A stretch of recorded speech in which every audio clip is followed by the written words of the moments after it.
Hi, so I'm doing this thing that Chris wanted us to do. I'm looking at the questions for the first time now, so this is a little bit off the cuff. Who are you slash what was your position on the trip? My name is Enoch Quo. I was Kohelet, which is, I'm still not quite sure what that was supposed to be. Where in the world am I now? I'm sitting in my room, New Brunswick. It's about 30 minutes from Princeton, 35 minutes or so. Um, basically, basically, close enough to Princeton so I can go to the library and take out books, which I technically can't do anymore as an alumni, but I can get PTS books, which is nice. Uh, and I'm writing stuff for Mana, basically.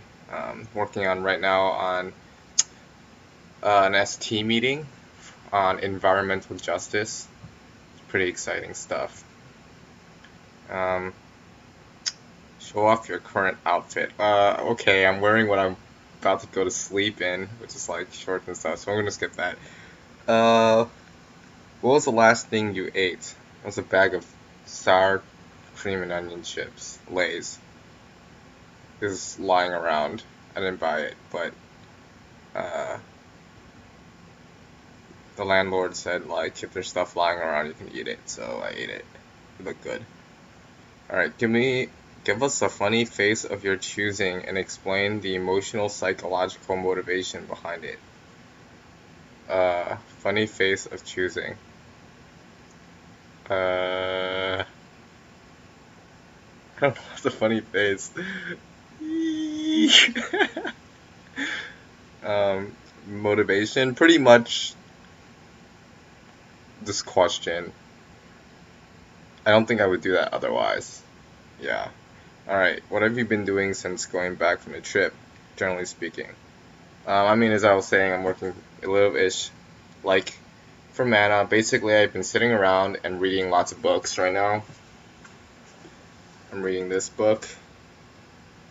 Oh, you can't see what it says, but it's called At the Origins of Modern Atheism, telling me about how atheism happened. It's really interesting stuff. Actually, it's like really, really good book. I would say I would recommend people read it, except it's also sort of dense, so if you really want to like completely like revision what you understood by the faith science debate, read it because it will hopefully be able to change your view. And I think it will put like a little bit of contemporary apologetics and everything into proper historical context, which make you also like it less probably. Anyhow, next question. What was your favorite place on a trip? To which one spot on a trip would you actually consider moving long term? Alright, two different things. Favorite place. Um, this is difficult. I don't do favorites very well. There are a lot of places I liked. One of the places I liked was the Grand Canyon. It was just nice because it was just like walking, lots of walking, which we didn't do that much on a trip actually. So being able to do some walking is nice. So that was really nice. And the other place we did some walking was at this waterfall. I think it's called Treasure Falls or something, whatever. Anyhow, that was nice because I remember my family when we were on another road trip earlier on. I think we were coming back from Yellowstone or something. From driving to Yellowstone, we also stopped at that same place, went to that same waterfall, and I remembered taking pictures in the same locations, which is interesting. I don't know where those pictures are now, but that was pretty cool. Where would I move? Probably Owasso, because Blake's cool and he did a really good job of selling the place. I don't think I would be the most happy there. No, I think I could be happy there too. But yeah, that'd be a pretty cool place to be actually. Um, and who knows, maybe I will move there at some point in time, except if it only wasn't in Kansas in the middle of nowhere. Anyhow, what place surprised you the most? Okay, surprise. It was probably in Memphis. We were just like walking around in downtown, and then all of a sudden on the right, you just saw a sign, and it's like the Lorraine Motel, which of course, like, that doesn't spark anything in your mind probably, and it didn't really spark anything in mine either. Except when you got closer to it, sort of said like, oh wait, this is where Martin Luther King Jr. got shot, and that was pretty surprising. And actually, it was really weird because I felt myself like all of a sudden it's like I'm standing in a really important place in history sort of moment. One of those moments where you sort of like are hit with the solemnity of like what has happened there. Um, and for a moment, it was like feeling the hopes and the dreams and despair and anger and like of all the people who might have been there when it happened, and thinking about how like all around the U.S. there are riots like because Martin Luther King Jr. had died, and it was actually a really sad thing in a way because he was really representing this, third way between, doing nothing, and between the militant, sort of angry response to the problems and horrors of racism. And that's an example that we really need more of today. And we, yeah, and like it's quite inspiring. And standing there was very humbling and very made me think a little bit more about like what I'm doing with my life. Anyhow, favorite food eaten on a trip. Uh, I don't know. We had a lot of good food. Um, I mean, I guess okay. Basically, the last thing that we ate, or the last thing we went to go eat was we went to have Korean barbecue in LA. That was pretty good, actually. Diane, good job. Um, there's also some pretty good Chinese food somewhere in there. I must admit, I like Asian food. Favorite memory from the trip. I feel like I've already talked a lot about like these things in the memories. A lot of repetitive questions. Memory. Uh, what's a memory I haven't talked about already? Well, I mean there are a lot, but what's one that's sort of pseudo significant? Oh no, I'm reading the questions on my phone, and it just sort of like did this weird thing where it like crashed, or I don't know what it's doing. It's fetching attachment, which uh okay, hold on. All right, favorite memory.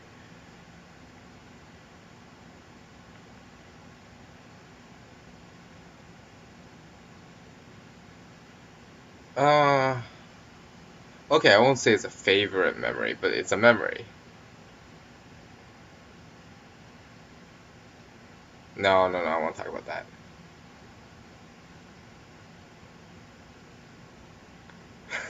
I could be real and sketchy and say things. All right, never mind. I'm just gonna skip this question. Okay, all right.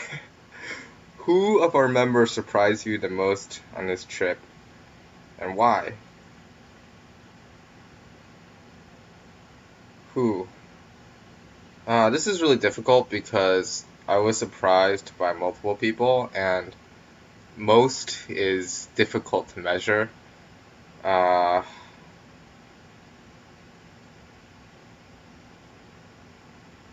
and also, I don't think some of the things that actually surprised me, not all of them are necessarily immediately shareable, so I'm not gonna say anything. But I'm gonna say I was surprised. Alright. Did you learn slash grow in any way on the trip? Explain. Alright. Well, I mean, you can talk about either of the things. Learn, I will say yes. I read Wendell Berry for the first time. It was quite life transforming, as in, um, for the past like 2 years or so, I've been in on and off, not on and off, continuous basically, continuous conversation with John Lynn about the value of Marxism. And basically he was completely unable to convince me for most of basically the entire Princeton career, that I should really take Marx seriously. Apart from, well, I mean, I think taking him seriously was, not like, of course it's easy to take him seriously, but actually to take him more as in like, there's more to him than just importance in the history of philosophy, sort of moments.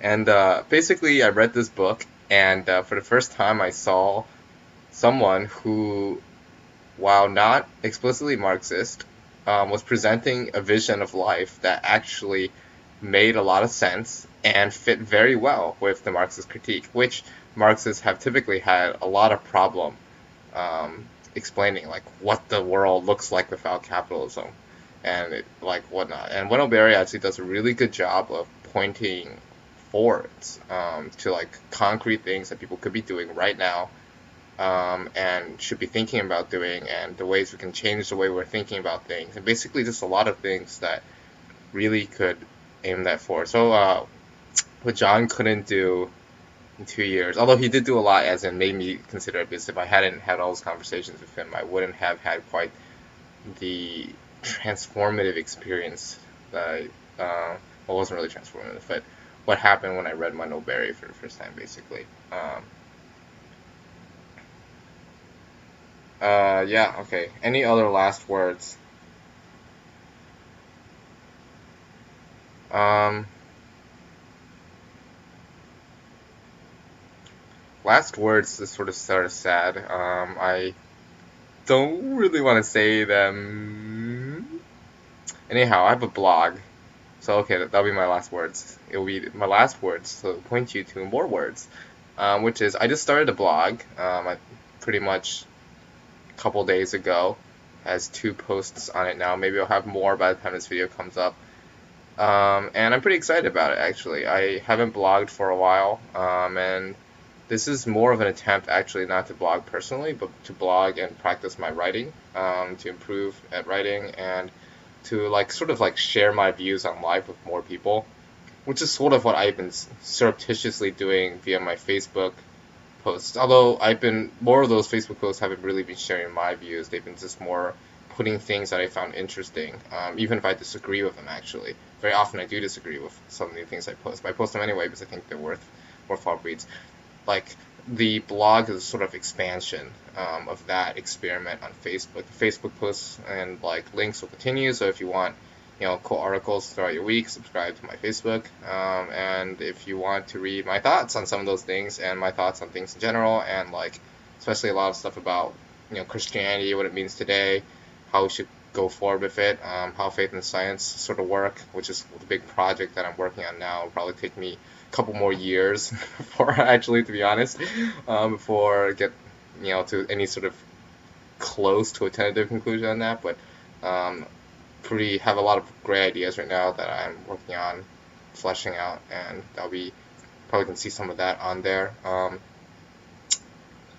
And some of just summary of my thesis will probably be on there at some point, which I think is pretty cool. I like my thesis. I think it's pretty important, actually.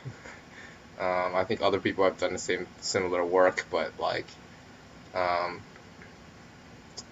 it hasn't the sense of it, the consciousness of it, the attitudes and the practices and the way we think about the world that would be encouraged by it. It's not not very prominent at all among people. So the blog is in a way trying to popularize some ideas that I think really need to be popularized but aren't being done, or I haven't seen them being done, or if they're being done, very often the blogs that they're on are a little bit too highbrow or technical for your typical college graduate. So I'm trying to address that. Anyhow, that was a lot of words, but if you're looking for the blog, it's called Searching for Sitch the Kite, which I'm not gonna even bother trying to spell. If you want to find it, go on my Facebook or something, or email me or whatever. Anyhow, alright, finally, show me the dance moves I taught you. No, sorry, Chris. Yeah, it's too much effort, and yeah, sorry. Dance moves, I'm beautiful. I'm delicious. Okay, I'm done.